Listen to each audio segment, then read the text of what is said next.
नमस्ते, प्रणाम, आदाब भैया। हम गायक अफजल अंजाना और हमारे साथ हैं नूरैन नज़रिया सिंगर, जिनका आज एक बहुत ही ज़बरदस्त सॉन्ग रिकॉर्डिंग हुआ है, जो सिद्धि रिकॉर्ड्स दिल्ली में रिकॉर्डिंग हुआ है।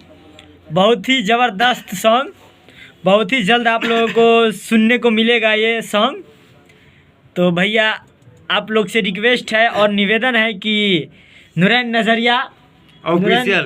नज़रिया ऑफिशियल चैनल को सब्सक्राइब कीजिए और लाइक कीजिए और शेयर कीजिए दबा के।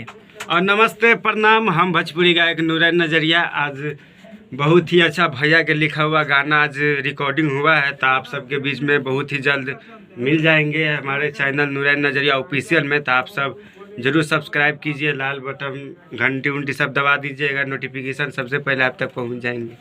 बाय।